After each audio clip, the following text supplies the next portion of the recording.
Hello everyone and welcome to a special release day episode of Inking Out Loud. For episode 42, we're diving into Brandon Sanderson's Starsight, the sequel to his 2018 young adult novel Skyward.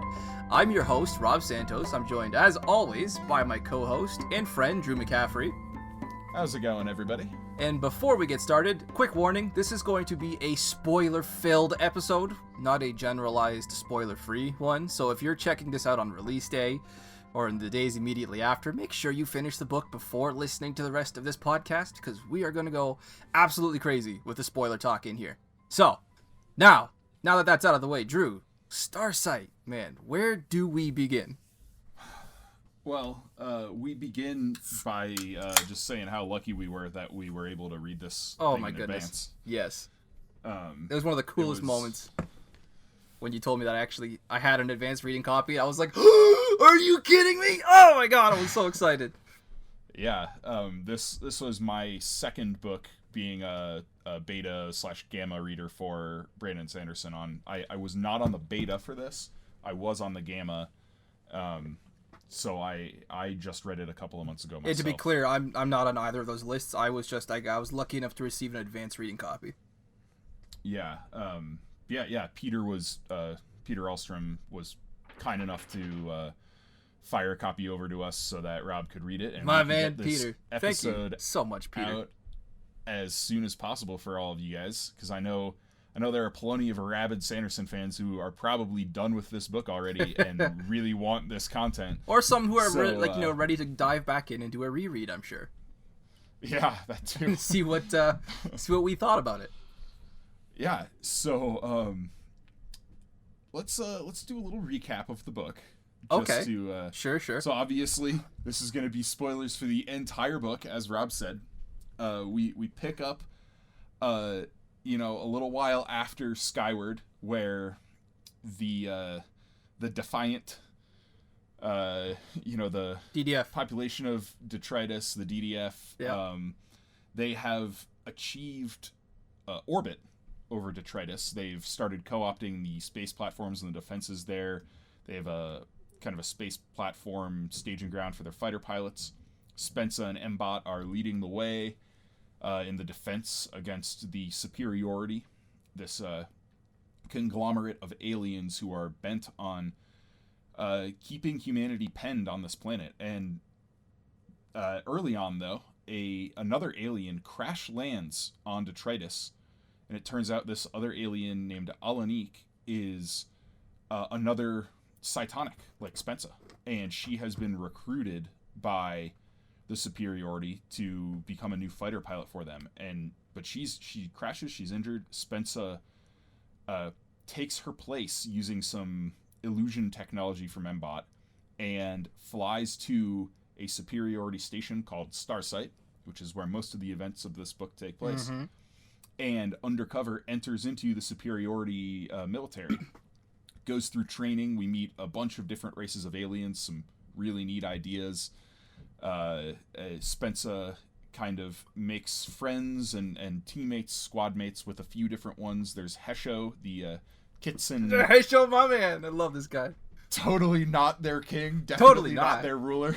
Definitely they are not. Definitely a democratic race. And then there's, there what, 4 or 5 different species, yep. And then of course Braid, who's another human, but a pacified human, working for the superiority, and we find out that there are other human colonies out there, and the reason the superiority is so hellbent on containing humanity is that humanity started some wars in the past, and we get some answers about the eyes and cytonics and the dangers there, and what it is they start attracting the attention of these huge, invincible, like black hole kind of creatures called delvers. And the superiority is training Spensa and her squad to fight against delvers.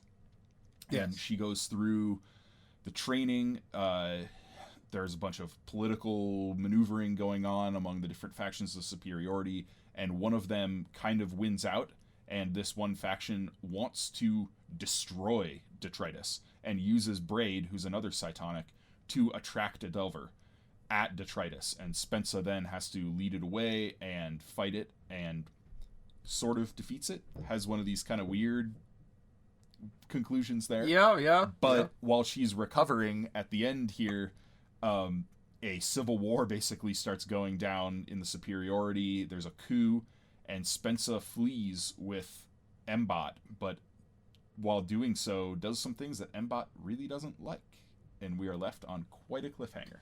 Yeah, she flees with Doombot. Listen to me, Mbot and Doomslug. Yeah. Yes. That was pretty cool.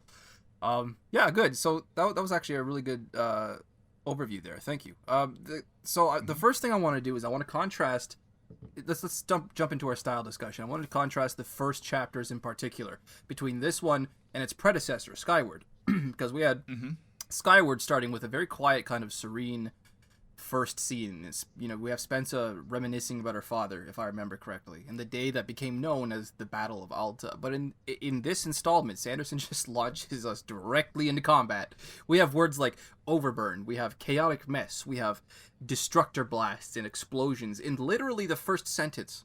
So in this way, it kind of matches the tone, I think, of his earlier young adult series, The Reckoners, but that's about where the resemblance ends. I'm not going to get too much more into that. But how it differs, though, to me, is kind of how much this cut from the Reckoner series, at least, how much the pseudo-horror element keeps popping up. Like, I found myself continuously creeped out at times in Skyward. And in this one, the mystery of the eyes and the extra information that we get about the Delvers, it kind of lessens that particular horror element to me. But it does succeed in changing the entire direction. Like, the sheer awesome power of the Delvers is intimidating enough to make up for that bit of lessened air of mystery, I think. What about you, dude? Yeah, I think this book was not at all what I was expecting. Not even close. I think Agreed. It was a great twist that Brandon pulled on like a macro scale, right? Everybody thinks going into Starsight that they know kind of the situation, what it's going to be like. Yeah. And like, this is a twist the likes of which you would expect 85% through a Brandon Sanderson book, not a third of the way through a series. Like it just comes out of nowhere in such a shocking way. And I will say, when I sat down to actually read this book, I did know what it was going to be about. It was because if you remember back on our Skyward episodes when we were doing predictions, I abstained. Yeah, I remembered that. Yeah. Which made me go, wait a second. You didn't have an ARC at that point, did you? No, you couldn't have, yeah. The beta had happened, and I was in the beta like chat and gamma discussion, and I was aware of what went down there, but so I just knew the premise, though. I just knew the premise. Okay. I didn't know like any real plot details, so when I read it first, I was still wildly surprised by the twists and turns this book took. Plot details in the beta chat? What was it? Did they not discuss plot details in the beta chat? So, there was a separate Skyward beta chat. Oh, okay. That I was not on. Okay. That's a whole separate conversation. Yeah, but for sure. I knew some of the details going in.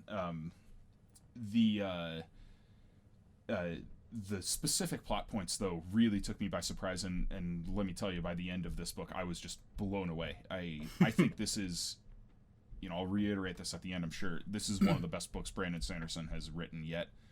I think his writing prowess was on full display here. All of his trademarks are present in the spotlight. He's stronger than ever with his characterization, his pacing. I mean, this book is an intense read from beginning to end, and that's a standout among his books. A lot of his books have, that Sanderson avalanche, a slower build up to a crazy conclusion. This one is fast from beginning to end. Yeah.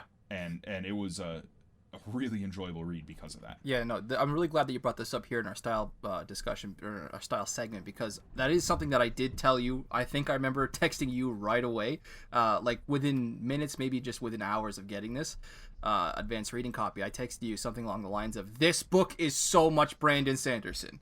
Holy crap. It is Brandon Sanderson. His fingerprints are all over this thing from the first letter to the last. And I loved it all the way through. I really, really did. I will say I wasn't a huge fan initially of the climax in this one, or I should say the initial climax, with like the DDF and the superiority fighters in combat before like, you know, the Delver arrives and shit really hits the fan. It did honestly feel a little too much to me, the climax I'm still talking about, the initial climax, a little too much like the end of Part 3 of Oathbringer, to say absolutely no more about that. But I still want to focus on how Sanderson managed to set this final stage with so many sides and so many different stories, hopes, and objectives. Like first off, on the large scale, we have the DDF. They're this desperate, war-torn people struggling not to be exterminated. We have the Superiority, who's a vast galaxy-spanning empire with some reason or other not to trust the human scourge, as they refer to it. But then on the smaller scale, we have these intimate struggles of each of our characters. We've got Spensa. She's trying to discover herself and the nature of her powers. We've got Moriomur. I'm going to pronounce it that way. Moriomur, who wants something this, like that. Who wants Murmur. Murmur. Who wants this version of themselves to be noteworthy in some way. We have Hesho, my man Hesho. I love this guy. He wants the best for his people by earning distinction, I guess I would say, despite, you know, all the cards being stacked against them. But then we have this vehicle to bring these two together. We have the mid-level struggles. We have Cuna of the Department of Species Integration, who sees value in expanding the citizenry with other races, who really thinks the Delvers are a much bigger threat than Winzik, for example, the other side, our principal antagonist, who wants to kill two birds with one stone and use the threat of the humans as a grasp for power. So, despite how kind of predictable I found this initial climax to be originally, I want to point out that it was masterfully done. Masterfully done. And then, of course, the Delver shows up, and I was so on board with it from there on out. It was really cool. Yeah.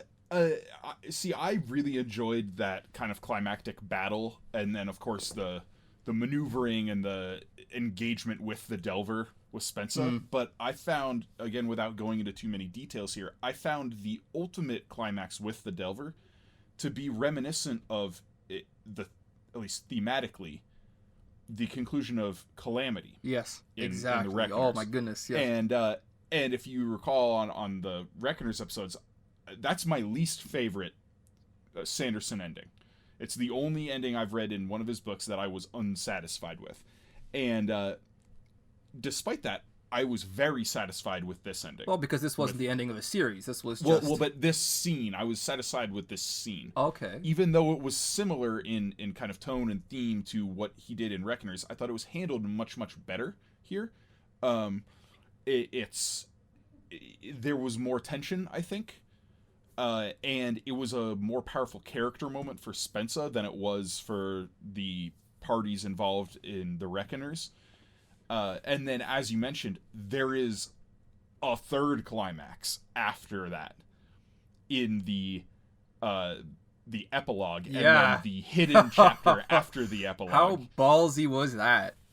Yes, that was just a masterful piece of writing. I remember, scrolling through that page and getting to the end of the epilogue, and I was like, no way, you can't. And then realizing, oh wait, there's a few more pages left. Yeah. And scrolling down more and be like, oh, I want to, what, I'll say I did not have that moment, because by the time the epilogue, and I say epilogue, was over, I had totally forgotten that this was supposed to be the epilogue. In the manner in which it ended, I just immediately flipped to the next, and I was like, oh yeah, it just continued for me. And it wasn't until afterwards where you texted me back and I told you I'd finished it, and you had said, like, holy crap though, how crazy was that maneuver at the end there that Brandon pulled? And I was like, what are you talking about? And you're like, the epilogue. Yeah. And how it has a chapter after that. And I was like, what? And I went back and I was like, oh, he's not kidding. Oh my god, I didn't even notice. Yeah, it was... I couldn't believe that you didn't notice that, because it blew me away so much. Yeah. I think... I just flipped to the next page, like I knew there was something coming next. When I listed this on Goodreads, of course, because I wasn't really allowed to discuss plot points or anything like that at that stage of things, and so I just rated it 5 stars, and all I wrote was, I am shook. 3 words. I am shook. Yeah. I mean, it was a treat reading this book, and it tells me, Brandon is still getting better. Yeah. He's somehow still getting better. That's the caveat that I want to add there. Somehow still getting better. I didn't think there was better to get. His upward trajectory as an author with his talent and his craft is just bonkers. I mean, yeah. You go back, because he started off, he was a good writer. We've covered Elantris, solid. We've covered Warbreaker, some of his earlier things. Yeah. They're good books. They're not perfect books, but they're good books. And then, we get to the point, we haven't discussed Stormlight Archive or Mistborn yet. I know, dude, I'm so excited.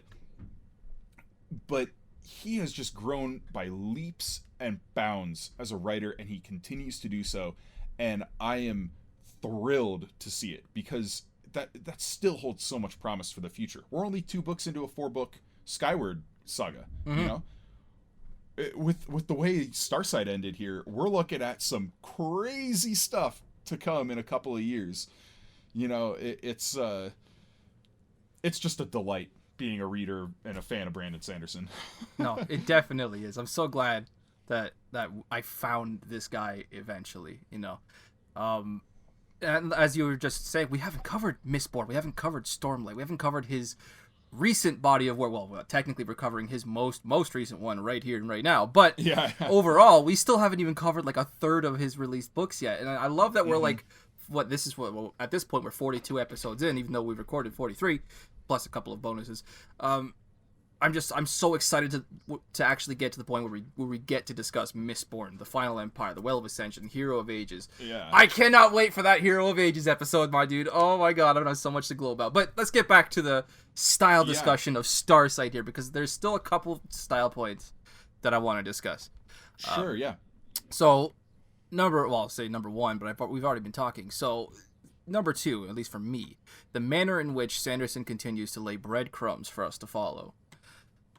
This is not something that's new for a reader of Brandon Sanderson. No one's going to be surprised by this, but it's still entertaining every single time. I had a moment, Drew, in chapter 18, because this was a reread this time. It made me laugh out loud when I realized what exactly I was reading. And I have a quote. I wrote the quote down here from the text. Doomslug trilled at me excitedly from the bedroom when I checked on her. I'd set up a litter for her and some chopped mushrooms, which, judging by the crumbs left, she'd found an acceptable meal. Yep. And I just wrote down, crumbs. Crumbs? Yeah, that's the word you're going to go with there? Yep. And then in chapter 27, Mbot discovers, Spencer tells him to read up about the Tanix. That's what he discovers. That's what this slug is. And in the one paragraph he speaks, he mentions that they diet on common fungi. Nicely done there, Mr. Sanderson. Nicely done. Yeah, I will say the Doom Slug, and we can discuss this revelation in depth a little later on. Sure, here, yeah. I was not at all surprised by that. No, you definitely were. You made that prediction in Skyward. Yeah, like I was expecting that to be revealed at the end of Skyward, much less, near the end of Starsight. I thought that was a little more telegraphed than some of the other twists and turns in this, but yeah. I do have a couple of criticisms that I want to bring up as far as style goes. Okay, I actually have one, so yeah, go ahead. A callback to the Elantris episodes, where if you recall, I brought up Brandon's usage of modifiers. Yeah, okay. Vaguely I remember. Where he'll, instead of saying something is simpler, he'll say it's more simple. Yeah, or darker. Instead of more dark. Yeah. Things like that. That remains the case. Yeah, I didn't notice it in this book. I'm surprised because you have been bringing it to my attention. There are a lot of them in this book, but I've been politely informed that Brandon sees it as a style choice, and that it is not something he intends to change. Oh. He likes doing that. Well, hey, I didn't even notice. So I'm sure 99% or more, 99.99% will not notice such a trait, I think. Sorry, were you done with your point there? Because I do have one little nitpick myself. I am done. A style thing here. Spence's conversation with Braid And this is the one where they actually come close to a heart-to-heart. Spencer asks her originally at the beginning of the scene how she felt being taken away from her parents at such an early age. And Braid doesn't respond. Spencer assumes, okay, I'm being ignored, and they continue on their mission. And then later, in the same chapter, out of nowhere, Braid says, I was furious. Of course, Spencer's initially a little confused. She's like, what were you? Oh, and then she realizes the context. But I wanted to focus on this moment because it heavily reminds me of a moment in Words of Radiance, without getting any spoilers there either. And it has a very similar discussion in structure, not in content, with and oh yeah, Brandon really does have a knack for this really tense, visceral scene between two characters. But in this case, I have to admit, it felt a bit heavy-handed. I don't know. I don't know. It's this kind of formula where a character says something, they're ignored, and then pages later, in some cases, the next character actually responds to it. And the first character's, a little confused at first, and then they have to think backwards in the conversation and go back for context on that. And it's usually a very, very simple line, too. With it was... should I censor this? I don't know. It was the king. No, yeah. We'll bleep that out. Okay. But it's funny you bring that up because I'm not surprised you had that issue with it. Okay. I personally didn't. But this actually reminds me of one of the specific issues you brought up on the Ruin of Kings episode. Where, oh my goodness. Where there was a conversation cut in half because of that dual storyline where there was no chapter break ended. Here. It was mid-conversation at the end of a chapter, and then another chapter entirely, and then back to the middle of that conversation. Yep. So this is just a literary technique you are not a fan of? No, because Brandon Sanderson did not have a chapter break or even a scene break in between the first line for context and then the response later. Even though our point of view character was initially a little confused, we were still in the same scene, so it doesn't take the reader too long to realize what the context is. Jen Lyons was nothing like that because she stopped that conversation hard at a really dumb point, put an entire chapter there after it, and then picked up on that first one with nothing to explain in between. It was completely different. The way Brandon Sanderson did it here, I mean, it didn't bother me for the same reason. Okay, I got it. It didn't feel like it was fumbled so much as it just kind of felt too much. A little too melodramatic, perhaps. Okay. See, I did like this particular scene quite a lot. I do like the scene around it. I loved what it said about Braid's character, and honestly, I think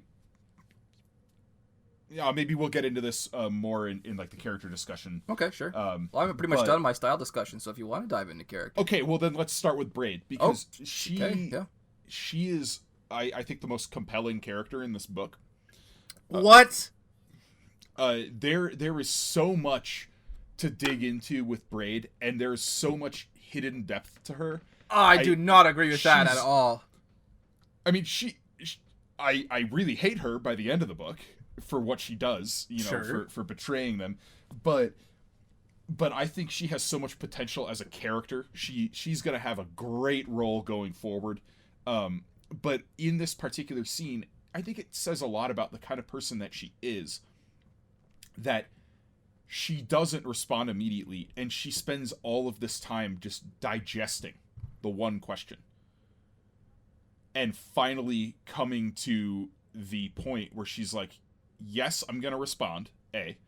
And B, this is the conclusion, the answer that I have spent this time thinking about. In that way, she reminds me a little bit of Perrin Ibarra from The Wheel of Time, where he likes to take his time thinking things through. He doesn't speak hastily. And Braid is sort of that same kind of taciturn, reserved personality. Stoic, perhaps. I can see that, but she's also very impulsive. See, I don't know if she absolutely is. So much she directly disobeys Spencer in combat and just does her own thing and just veers off all the time. So I don't know if you could call that impulsive, though. Sure, I think that is something conditioned into her by the culture. She has been essentially brainwashed to believe that humans act this way, so therefore she acts this way. I would still argue that's impulsive, even if it's ingrained. Still impulsive because as a it's person. like it's like a preordained choice. I don't know. But I think we're gonna see, and maybe this is a little bit of a prediction that I should say for the end, but I think we're gonna see Braid develop a heck of a lot more going forward as a character. I think she has so much potential, as both like a plot tool and a character for readers to connect with in good or bad ways, for Brandon to handle going forward. And I loved her interactions with Spencer, both good and bad, in this book. Like I said, I despise her decision at the end there. That was infuriating. Yeah. But I found her deeply, deeply compelling as a character. See, I didn't at all. Like, I was fed up with Braid from the first time we saw her. I just she didn't give Spencer a chance. Like, she does. There was just something so infuriating. Like, okay, you said infuriating. I get that. Oh, yeah. That's how she's supposed to come across. But by the end, I was just so done with this character. I was hoping that Spencer was going to kill her. I was really hoping. Particularly when she was making that cytonic scream and she was trying to bring the Delver in. And then she hit, Hesho's ship. And I was like, no, she didn't. Yeah. No, she didn't. Spencer, kill this bitch, is what I was thinking. Yeah. Oh, man. Oh, Hesho. And then we found out that Hesho died. R.I.P. Yeah, that's just such a bummer. I was so wrecked when I heard that he had died. Can we move on to Hesho then? I mean, if you'd want to. We haven't even discussed Spencer, our main character, yet, but if I don't know if any death in a Brandon Sanderson book has hit me as hard as Hesho. Oh, it was such a freaking tragedy. Him. I know. Oh, he's just so adorable. Drew, like, raise your beer right now. Let's have a drink in Hesho's memory. This one's to Hesho. To the definitely not the king. Definitely not the king. Democratic man. All right. Next beer. But yeah, the Kitsen in general, I found just so great. They're so cute. Everything about them is so much fun. They're a treasure. Like, what a brilliant creation by Brandon Sanderson. Although I will say, I'm pretty sure they're not entirely his creation. So this is one of the. You think this is like a Dan Wells inspired? No, it's real life inspired. If you go back to like the history of the Kitsen, where they had their like portal to Earth, Yeah, they're very like East Asian, I think. They were they were involved with Japanese culture. Yeah. In Japanese culture, there are like these legendary like fox creatures called kitsune. Really? Yeah, they're like little. That's cool. Like, are you familiar with Pokemon? Yes, I'm familiar with Pokemon. So Ninetales. What the hell? What would you have done if I had said no to that question? Me, a millennial, 28 years old. If I had said Pokemon, what is that? But yeah, like Ninetales is kind of inspired by that myth. Really? But yeah, so I'm pretty freaking sure that's where the Kitsen came from. Oh, that's so cool though. But yeah, they're just a delight every time they're on the page. His choice to make them like, like especially Hesho, so stoic and have such a deep voice and have such a poetic look on life and the manner in which he speaks. This such a oh my god, I could go with like a Hesho novella. Hesho, yeah, Hesho. I kept, for some reason I kept actually typing Hensho in my notes and I had to keep stopping myself. I was like, no, Hesho. Okay. So actually, I have one more kind of nitpick. Oh, do you? With the writing. Dealing with the Kitsen. Oh. So the name of their ship, right? Yeah. Is swims big enough against to kill the you. current. What? In a stream reflecting the sun. Okay.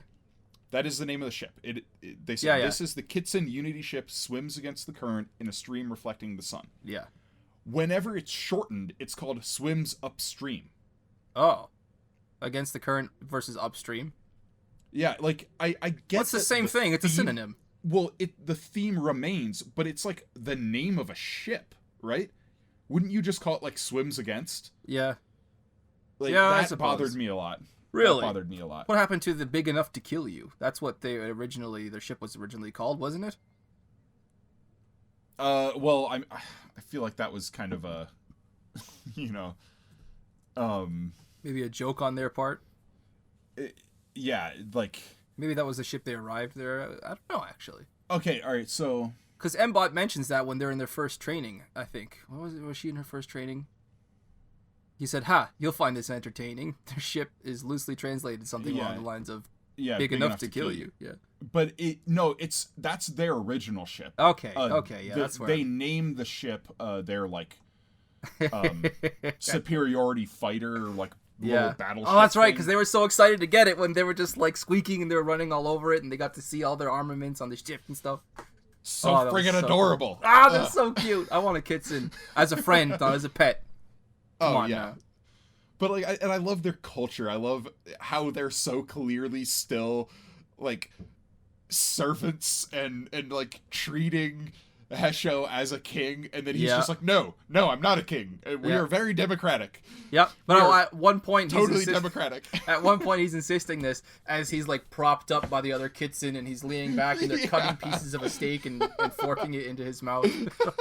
This guy is so cool. I loved. Yeah, I cannot say it enough. Hesho is my man. That's what I wrote down here in all caps. Hesho is my man.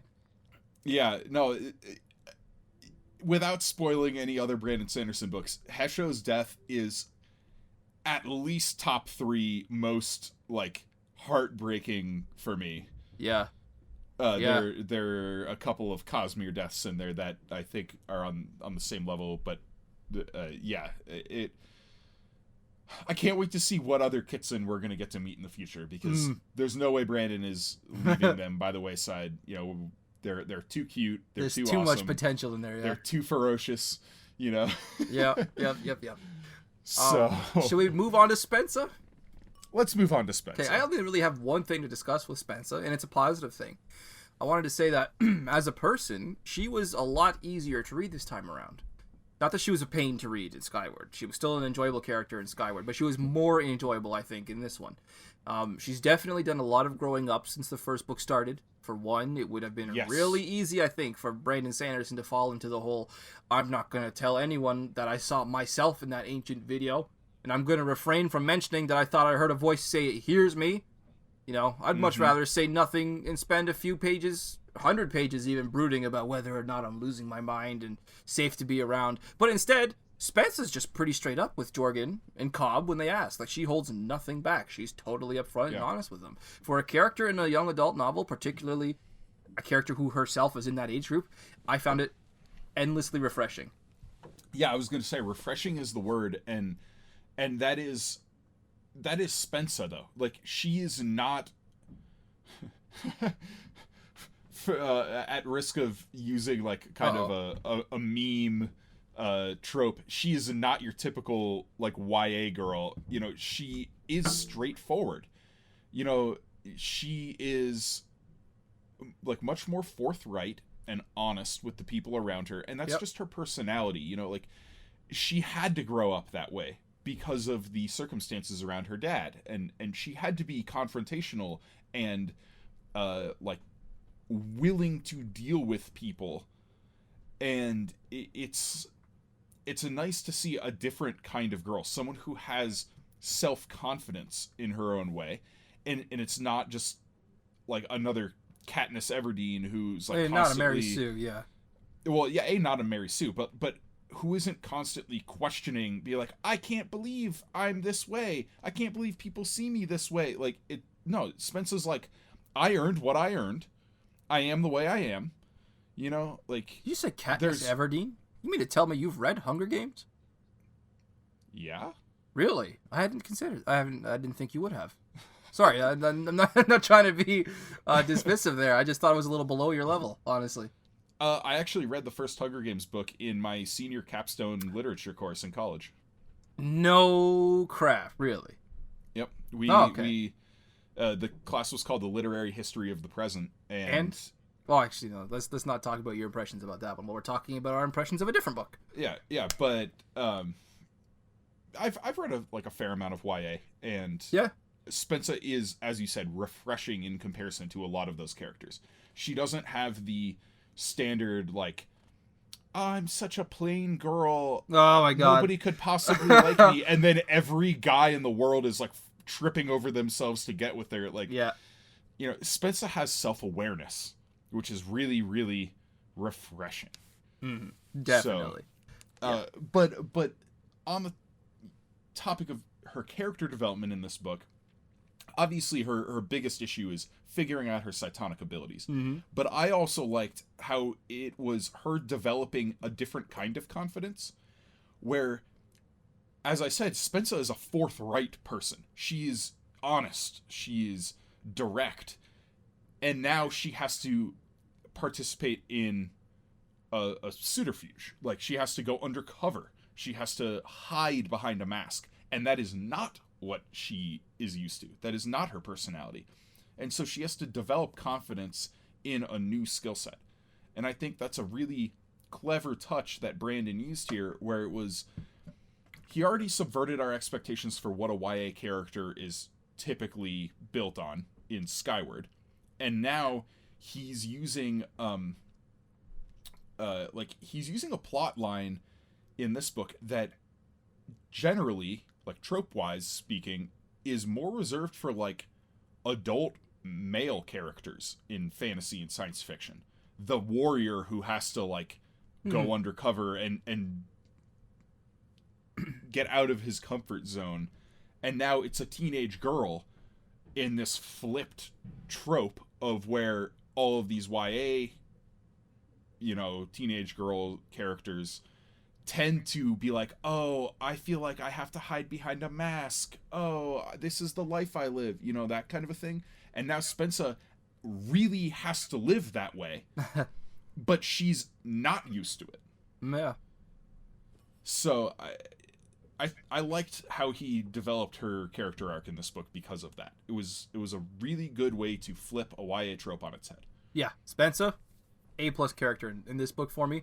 Not a single moment was I frustrated with Spencer. I don't think. I could be wrong, but nothing comes to mind. I mean, there are some moments where I was frustrated with how she treated Mbot.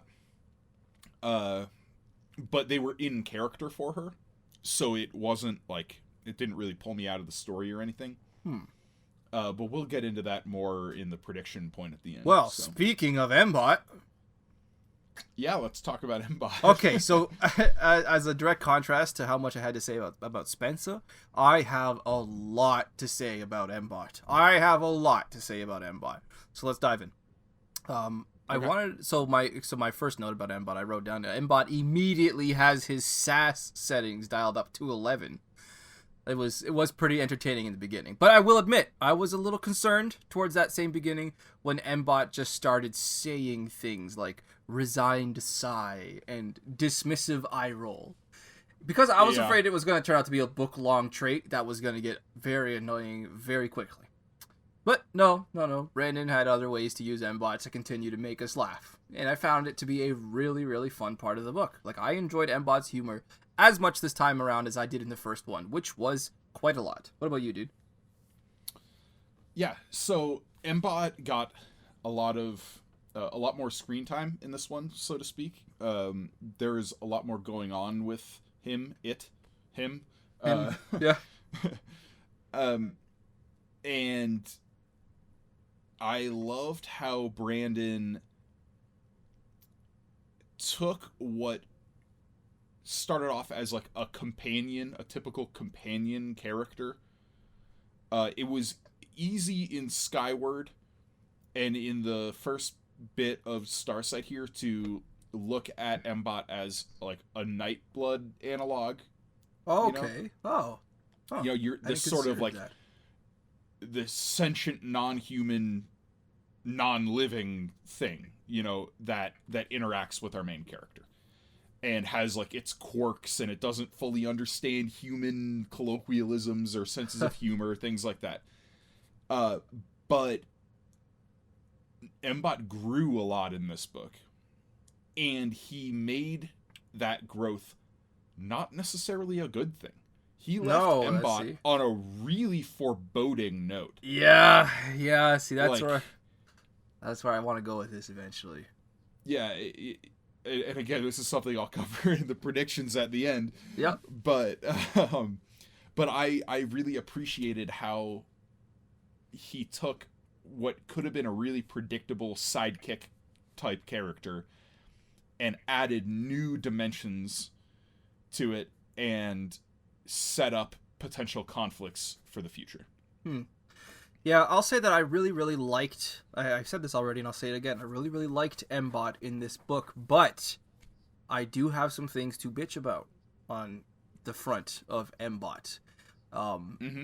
So, this is where I'm going to go on a little bit of a rant. I want to say M-Bot's concerning me in some other ways. Not in terms of his character, which is going to be really cool if one of my predictions later in this episode turns out to be correct. It might be the same prediction you have. But in terms of how Brandon used him as a plot device. Spencer relies on M-Bot and his endless range of abilities to get her through the majority of her infiltration of Stillsight. Starsight. Listen to me. That's my Xbox Live gamer tag right there. Oh my god, I might actually do that some more going forward. Starsight. We find out immediately that it was, first off, it was, and I have a list written down here of all the times that it struck me as just, M-Bot was just a little too competent and a little too easy of a plot device here. Number one, we find out immediately that it was M-Bot's stealth systems that let them land on one of the defensive platforms and bring it online around detritus. You know? Yep. Number two, in chapter 5, Raj, he's outlining his plan to steal a cytonic hyperdrive. And he says, M-Bot has extremely advanced espionage capabilities. He can create detailed holograms. He can eavesdrop on conversations hundreds of meters away. He can hack enemy signals and computer systems with ease. Yeah. I had the same impression early on in this book too, where I was like, well, that's convenient, you know? Yeah. You know, it's a mere minute after that, Cobb predicts. He says the Corral probably have transponders for authentication. And Raj replies, well, we could probably have M-Bot spoof one. You know, of course you could have M-Bot spoof one. Yeah. You know, when Alanik's ship crashes, M-Bot starts immediately detailing her origins. Spencer's incredulous, and he goes, huh? Oh, no, I hacked her onboard computer. It's like, oh, yeah. you just did that. Okay, while we were talking here. Another one. Jorgen asks Spencer how she plans on communicating. Jesus Christ, I can't speak today. Communicating with the aliens in Alanik's place, and she holds up the translator pin, which M-Bot has conveniently already hacked as well, switching the interface over to English. You know? Yep. They arrive at Starsight for the first time, and they immediately, of course, as Cobb predicted, get bombarded with requests for identification. M-Bot, chill as a cucumber, just spoofs the signal, and Spencer even tells him, stall them, as she just has time to consider her predicament. You know, just stall them, you know? I was like, oh my god, seriously, Spencer, do something for yourself. At this point, I was getting kind of frustrated. Two more. Number one, the first thing M-Bot says as they enter Alanik's housing on Starsight is, I've deactivated all the surveillance devices. I'm pretty sure I found them all. It's like, yeah, of course you did. And then the most glaring, the most obvious and blatant example that I have here, Chapter 17, M-Bot asks Spencer, do you want me to enhance your bracelet's auditory reception capacities, then wire translations directly into your ear so your pin won't give you away? I was just going, oh, come on, man. Yeah. A lot of the plot, you know, couldn't have happened unless M-Bot could do all of this. Yeah. So, yeah, I understand, but at a certain point, it felt a little bit like a Deus Ex Machina, where it's just like, oh, there's a new, like, espionage problem that came up. Oh, don't worry, M-Bot can handle it. Like, yeah. No, M-Bot, he's just, and of course, at this point, if I were Spencer, I would be at least giving some thought to the concerning nature of his origins. Like, who created this device? What mind does this represent? Like how is this creature, this thing, I call him a creature because I consider him to be alive, how is this thing able to do all of this stuff? She doesn't even consider it. She found it in a cave. She found it, I'll repeat that, she found it broken in a cave, and now she just trusts it to deal with all of her problems. All of them. Yep. And I don't know. Obviously, she treats him like an object for a large part. You know, M-Bot's a guy, man. Come on, treat him like a person.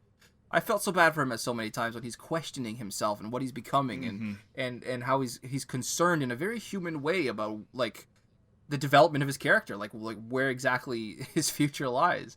I did like love when he starts that. glitching out and Yeah, stuff like that. the clicks. And, The first time the clicks came up on screen on page, I got a legitimate chill.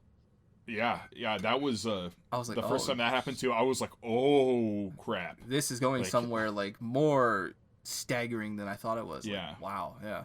And then when taken into consideration with all of these warnings that we're beaten over the head with in this book about artificial intelligence. Well, some in the last book, but way more in this book. Yeah. So and we learned that his processors use cytonic. Well, they are cytonic processors. So there's a reason, of course, that and we don't know what it is yet, but there is a reason for this deep galactic expanding lore across the superiority itself, even about the use of advanced AI and the dangers it represents.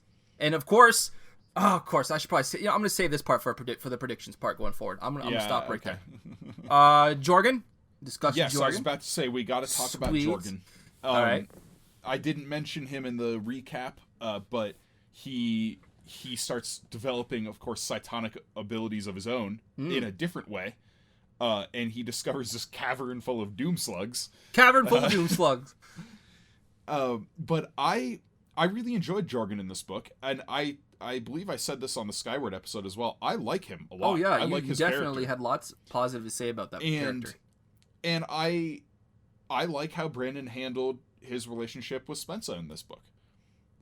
I think everybody was both expecting him to have romantic interest with Spensa in Skyward, and I think everybody was also happy that Brandon didn't feel the need to go down that path and make like a teen drama romance subplot. I remember being a little frustrated during the Skyward episode, saying, "Come on!" There were so many times where it almost happened.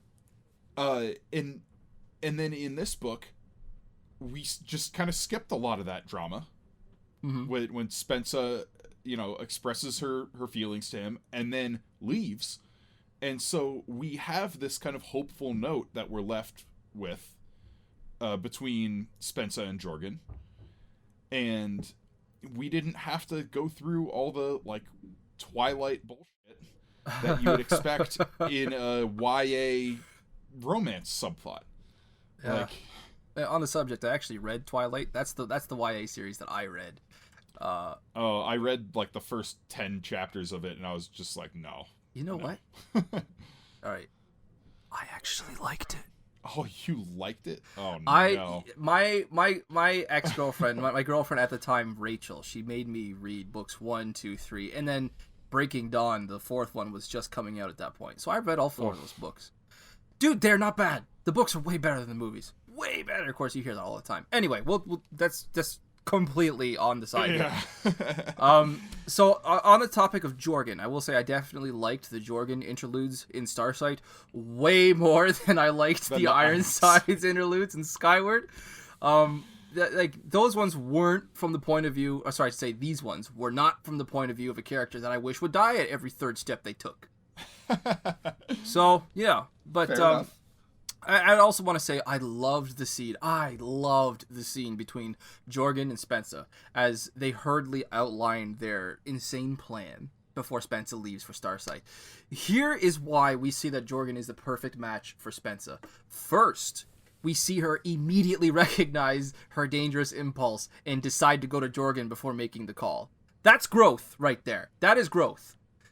She's panicking about their quickly evaporating deadline to put this plan into action, but he calmly sets down his helmet and he talks her through it without preamble.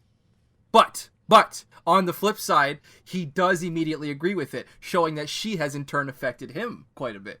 But, calm, unflappable Jorgen, we have time for a quick outline. This relationship is starting to feel more and more lock and key, if you get wink what I'm saying. Yeah. Okay. I did notice something awkward here though. A little something odd. Spensa activated the hologram minutes before kissing Jorgen for the first time. So that means from Jorgen's point of view, his first kiss was with Alanique. Yeah. A little awkward there, eh? So, yeah, but he knew it was Spensa. Yeah, he knew it was Spensa. Still, it must have been a little odd. a little odd Yeah, from his point of view there. He's kissing an alien to his point of view. Right. Right. Although, I will say, Alanik sounds kind of hot. Just saying. Just saying. All right.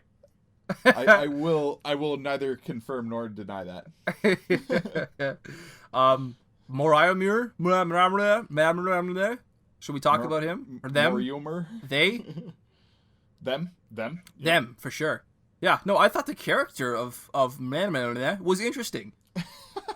You know, Brandon got to play with some really bizarre, like, social and gender congress with the Diones. But I will say this gender-neutral pronoun kept confusing the heck out of me. It always seemed like they was being used in the plural sense, though now that I think on it, actually, technically, I guess it kind of was, because they are two individuals in one. Yeah. I was a little put off by it at first, like the first 4 or 5 times where I kept right. having that little shake my head and recalibrate. But I got used to it very quickly. And I agree with you. I think it was a really clever opportunity that Brandon took. It's a really neat idea for an alien race. Yeah. As they describe themselves, a hypothetical personality. I like that. That's kind of cool. And it gives Moriomir this really cool mini character arc, because he has goals and conflicts and hurdles to overcome. They I just did it. It's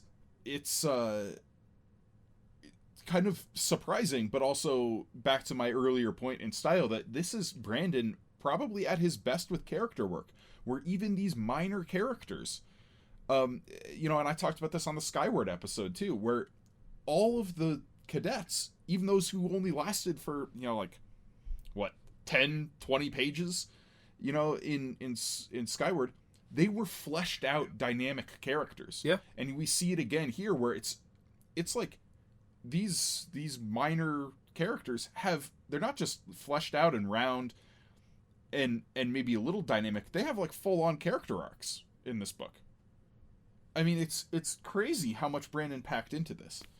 And Moriomir, I think, is the most emblematic of them, with the possible exception of Braid. So still don't get your fixation on Braid. But they have different character arcs, where they do, Braid's arc, she makes the wrong choice, right? The wrong choice. Mm-hmm. And then Moriomir makes the heroic choice and is rewarded because of that, where at the end Braid is now an antagonist going forward. So yeah. Yes. So I think that's the end. Let me check here. Yes, that's the end of my character discussion points. Anybody else you want to discuss before we go on to predictions, favorite scenes, miscellaneous thoughts? Other than screw Winzik, not really. Seriously, screw Winzik. Figuratively, not literally. Screw this guy. Yeah. But I do want to move on to favorite scenes here. Okay. Yeah. And so my first I'm just gonna go chronologically through the book, because I can't really choose among them. Okay. My first favorite scene is the test, when Spencer realizes that it's live fire, you know, and all of the sort of politicking that goes on among the pilots during this test, and her bond that she builds with Hesho during it, and I really liked that quite a lot. My second favorite scene has to be it has to be the dogfight over detritus when Braid calls in the Delver. Really? I think that's some great writing on Brandon's part. It's super exciting. It's action packed. The descriptions are vivid. He doesn't get in the way of himself with his prose in that scene. It's very streamlined. It's just a masterfully written action sequence. And then my third favorite was the post-epilogue chapter. I mean, that whole thing where just the shock of it to me. What a clever thing to do as an author. And then what happens in it, of course, where we leave on this super unsettling note with Mbot. You know, it's great. It's so great. Yep. Okay. My favorite scenes. So I'll actually go in order, of, least to greatest in terms of my favoritism here. Number 3, we just discussed this, Spencer and Jorgen, as they were discussing their plan before she left. I loved everything about those two characters and what it meant for their relationship in that scene. I'm so glad we didn't have another sort of awkward tiptoeing, kind of beating around the bush. Yeah. Teenage kind of drama happening there, or just, testing the waters there. They felt right together. They fit one another. Their chemistry was flawless in that scene. I thought everything about that scene was perfect. Yeah. I will agree with you there. That was nearly, kind of missed the cut for me. Yeah. Number 2, and this isn't really one scene, it's just one recurring, not a gag so much as it is just a really cool recurring thing. I don't know what to call it, but it's Hesho's spontaneous poetry. Yeah. I loved this when he offers up the name to Vapor, right? I remember the name correctly. Yep. Mm-hmm. The wind, the wind that mingles with a man's dying breath. Yeah, that's so cool. Or when he gets bumped into in the hallways, he says, "Even when we fly, we are underfoot, serene until marred, a centimeter deep, but reflecting eternity. I am a sea to many, but a puddle to one." I actually wanted to ask you about this. I'm glad you brought this up. It was going to be in my closing thoughts, but did his poetic turn of phrase remind you of anything else we've read this year? This year? A little bit. I want to say Arcady Martin. Yeah. Yeah, a little bit. Just a tiny little bit. 100%. I am a spear in the hands of the sun. Oh, yes. It's so good. The cadence on that. I read, I did the Gamma read for this very shortly after we finished reading A Memory Called Empire. Oh, yeah. And so I was immediately, it brought it to mind. But yeah. Okay, so what's your third scene? My absolute favorite scene, my number 1 favorite scene in the entire book, was the scene where Spencer and they go on the walk to the water garden. On my second read through, I'll admit I was headed into this scene. I wanted it to pass a little quickly, so I could get back to the action. But this time around, it was a different experience as a second read mostly because I realized exactly what this scene was for Spencer, like her character specifically. This scene here, this was the moment when she was watching all the different races of the superiority, when she was talking to and she was learning about their goals and their aspirations, and realizing that the people of Starsight, the superiority itself, is not her enemy or their enemy. This was the moment that Spencer decided, consciously or otherwise, that the superiority was worth saving at the end of this book. Mm-hmm. If it wasn't for this scene, I don't know if she would have had the courage to do what she did and leave Detritus and save Starsight. It was really cool. It was kind of surreal coming to it this time around and seeing, okay, this is why she did this. Yeah, that's a great insight. Sweet. That's a really nice choice for a scene. It's funny. Thank you. I feel like normally when we do our 3 favorite scenes, we're kind of flip-flopped on some of them, where I tend to gravitate towards some of the more cerebral scenes, right? And you tend to gravitate toward the action-packed scenes. And this time it was flipped. Yeah, definitely. But that just tells you what Brandon Sanderson can do to me. He's that talented a writer. He's that cinematic a writer that we've read some phenomenal action scenes from other authors, Matthew Stover, Arcady Martin, David Farland, but nobody, Matthew Stover does, but very few people can write an action scene like Brandon Sanderson. So, but let's move into predictions here. Okay. Because I think we're going to have some overlap, but do you want to go first? Yeah, sure. I've got quite a few to make, though. Okay. So, as they watch the recovered video from the Second Human War, okay, one of the tech guys there in the room with Spencer, he also says he can see the eyes. He specifically says the eyes. The rest of everybody else in the room Like the rest of them. Well, what did I write down here? The rest of them seem to as well, but Jorgen or perhaps Cobb. They seem to see these little lights, but it was one of those two, Jorgen or Cobb, that described it as just points of light or some such. Only one other person in that room said eyes, and it was the tech guy. So it might be a bit of a stretch. I fully admit that. I realize this. But I've been reading Brandon Sanderson too long not to keep an eye on this guy. Yeah, oh yeah. Okay? Yep. Number 2.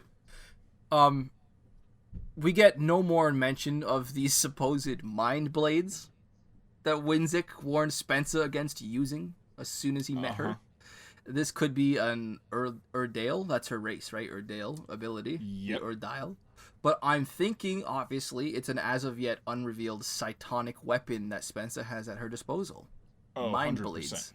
Yeah. Mbot is the key. He's the key. He's always been the big mystery and will turn out to be, I think, the biggest threat. There is a reason that there's so much lore forbidding the use of advanced AI. He does, like I said earlier, he uses cytonic processing. And as the portal, if you'll notice, as the portal to the nowhere, as she calls it, is opened, Mbot immediately perks up, and he starts functioning much more quickly and efficiently than he otherwise was on that limited hardware that he transferred himself to. So I'm calling it now.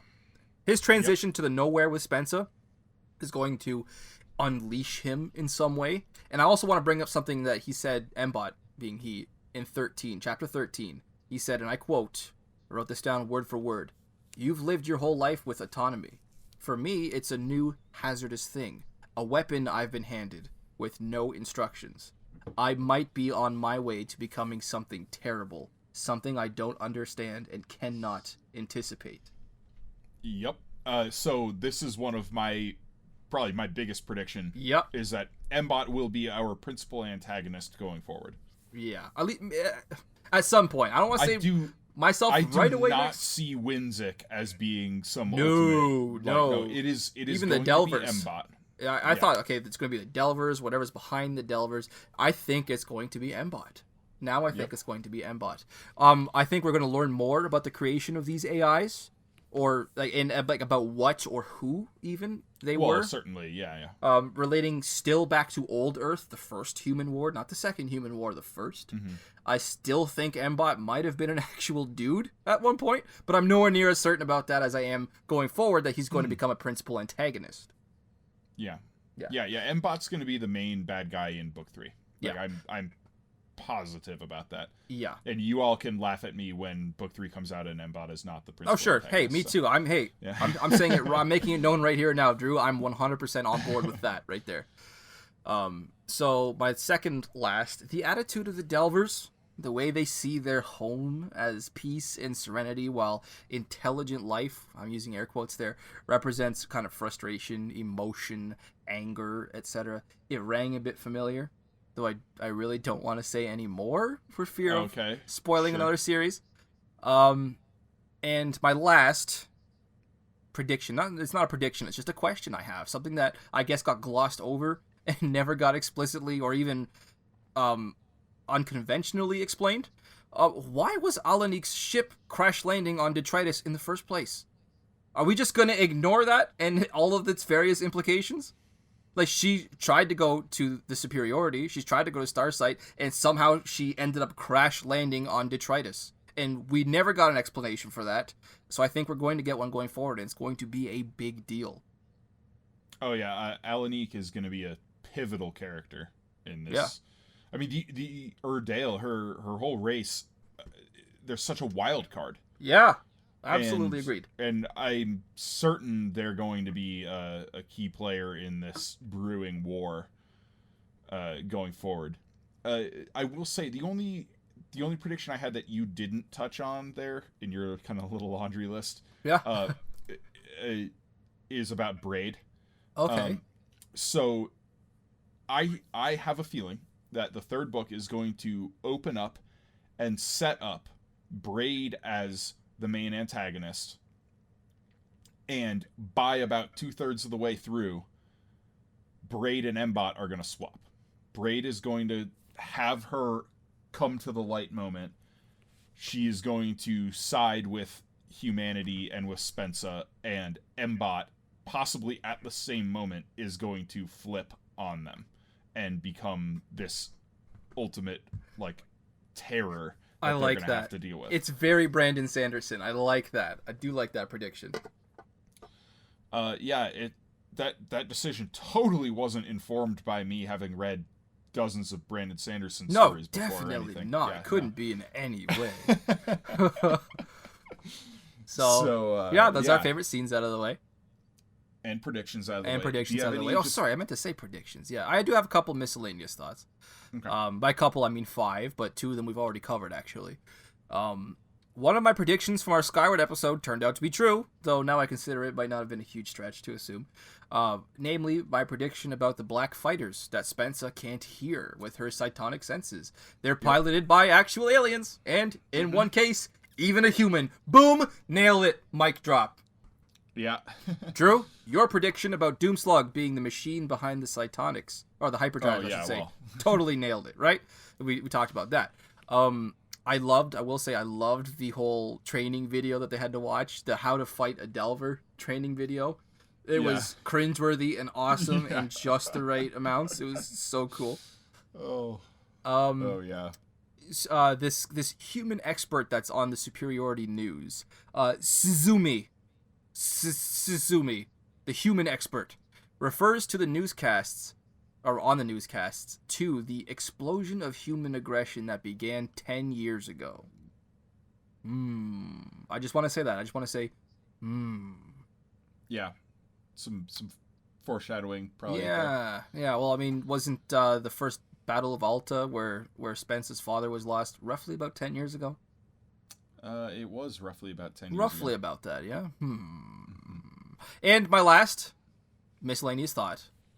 Page 409 in my PDF of the advanced reading copy.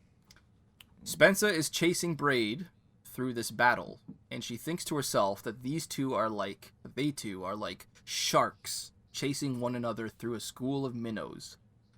Are there sharks on detritus? Minnows, perhaps? Where does she know these words? Yeah, that's a fair point. Or I should say, where did she learn these words? That is a fair point. So, that's it. I mean, it could very well be just like Earth legends, right? Sure. But yeah, it's an interesting little thing there. Yeah, that's the end of all of my notes to discuss about Starsight. So I want to just talk briefly about Vapor and the Figments. Oh, the Figments. Yeah, we didn't touch on them yet. Because once again, I mentioned how cool the Diones were as an alien species, and the Figments as well are super interesting. Yeah. And Vapor, I'm really interested in, considering, like how she knew. I mean, from the get-go, right? How she knew what? That Spencer was Spencer and not Alanique. No, she didn't. Yeah. Vapor talked to Spencer, right? About no, Vapor was saying, "Oh, how did I not see this? I should have seen this. I should have realized what you were." She said that to her 90% of the way through this book. She said, "I should have seen it." She didn't know from the get-go that Spencer was human. She knew that Spencer wasn't Alanique. She knew that there was something, something off. Yeah. Okay. And this this interaction with the Figments, it's operating on such a fundamentally different level from all the other alien species. There are different senses involved. There are different mentalities involved. And honestly, different almost laws of physics where Vapor can just vacuum doesn't affect her. She can possess ships, I'd have a problem with that, though. A vacuum might not affect her, but temperature would. Yeah. But I'll let that slide. It's yeah. But it's a really neat idea, and it brings in potential for a lot of really cool interspecies interactions going forward here. I like that, and I like how that whole thing was set up, because Vapor experiences reality differently from Spensa, and so Spensa never even considered like how some of these situations would play out from these aliens' points of view, right? Right. It was a subtle but effective way for Brandon to like kind of drive home, like, they are aliens. They are not human, no matter how human their mannerisms may seem. Yeah. So, and I do want to point out real quickly, just going forward, I don't know why I want to point this up, but I do want to. Vapor is not the only one of the Figments that we meet. We did meet one more, although I don't remember this other one's name or who they were connected to, but I remember saying, oh, we have another one here. I want to say it started with a Z, or started with a V, perhaps. I remember what you're talking about. I don't remember the name either, though. Maybe it was Cuna that was talking. I don't know. But yeah, we did meet one more. Yeah. But anyway, unless you have anything else, I think that's a pretty good wrap for our discussion. Do you want to head into the final draft? Yeah, I'm down to head into the final draft. Okay. I'll start us off. Yeah, let's do it. Good. So I was in the grocery store about half an hour before we started this podcast looking for a beer. Actually, no, that's a lie. Sorry. I actually went back to the grocery store half an hour before this podcast because I remembered seeing a beer there yesterday, and that kind of made me laugh when I saw the name. Couldn't really think of anything to do with this week's podcast. We recorded Lord Destruction. Oh my god, I'm really excited about the the Diablo unveiling. The Lord of Chaos episode that we just recorded. And I couldn't find anywhere in that book to insert this beer, but by God, I remembered that beer today, and I went back and got it because there's an actual perfect relation between this book and this beer. And this is an ode here, not so much to the book, but one character in particular. You were saying earlier, screw Winzik. Oh boy. Screw Winzik, this guy. He's not an A+ character. He's really not a kind of guy that we really hope continues to succeed. So in his honor, I brought here an English ale from Great Lakes Brewery. Not the first time we've actually featured Great Lakes Brewery. This here is called Pompous Ass. And that one's for you, my friend Winzik. Pompous Ass. It's just so fun to say, too. Just say it. Say it with Pompous Ass. Oh. I love it. It's a great insult. So, that's my final draft entry. So I have to admit, I did not get to bring in the beer I wanted to for this episode. Okay. Like, if you will recall, on Foundry side, there was a particular beer that I thought would have been great called One Key for that one. Yeah. But I was going to have to try to trade for it, and I couldn't quite swing the trade. It was a similar situation this time around. I was trying to get my hands on a bottle of a bourbon barrel-aged Imperial Vanilla Stout from Bottle Logic in California called Fundamental Observation, which I thought would have been great for MBOT. But I couldn't close a trade in time for that. I can see that. I like that. But instead, I am bringing in a beer. My wife, Lauren, actually, she was going to join us on this episode, but she couldn't read the book. She had a concussion and couldn't read for a couple of days. She's okay. No sensory. Yeah, she's doing better now, but she didn't finish in time. But she got this beer, in preparation for the episode, and this was her ode to Spensa, and Spensa's struggle to adapt to life on Starsight. And this is a bourbon barrel-aged coffee porter with bourbon barrel-aged coffee beans. Oh my god. And it's a collaboration between Boulevard Brewing Company in Missouri and Modern Times in California.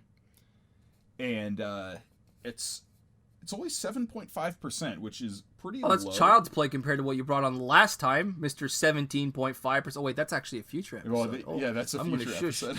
Yeah, we recorded that episode already for those who are wondering what the heck I'm talking about. But, yeah, it is only 7.5, but it is, roasty as hell. Not a whole lot of bourbon, considering how much they tout the bourbon barrel-aged here. It's not particularly boozy. It's just really malty, really roasty, tons of coffee, super drinkable, honestly. Yep. Like, not too heavy. Doesn't like linger too much, on the tongue. It As finishes clean. Yeah. It's really good. But it is called Restless Nights. Oh, yeah, I see how that does. I see how that has to do with Spencer and her Restless Nights on Starsight. I like that. Tell Lauren I approve of that one. That was a good one. Yeah. And tell her I want to get her on another episode in the future. Yeah, she does want to get back on here Sweet. Sooner rather than later. But thankfully, we have the Wheel of Time. We do. That we're in the middle of, and Lauren has read those a couple of times. So, but I think that's pretty much where we leave off, yeah? I think so. So this has been episode 42. Nope. Yes. Nope. Sorry. You're right. 42. Go ahead. I almost screwed up. Inking Out Loud podcast. Next up, episode 43 will be Lord of Chaos Part 2. We're going back to the Wheel of Time. Yep. And, that'll be our regularly scheduled programming going forward. In the meantime, though, if you're appreciating what we're doing, if you want to get access to our bonus episodes or early access to the main episodes, check us out on Patreon, patreon.com/inkingoutloud. We got a few different tiers of support you can check out there, and some good benefits. And all that money goes straight to Pat, our sound engineer, and Danny, our artist. So, yeah, and for all of you who are already supporting us on Patreon, we very much appreciate that help. Ditto. Yeah, so as always, I am your host, Drew McCaffrey, and with me is my co-host, Rob Santos. Heyo. And thanks for listening, and we'll catch you next time. Bye-bye, everybody.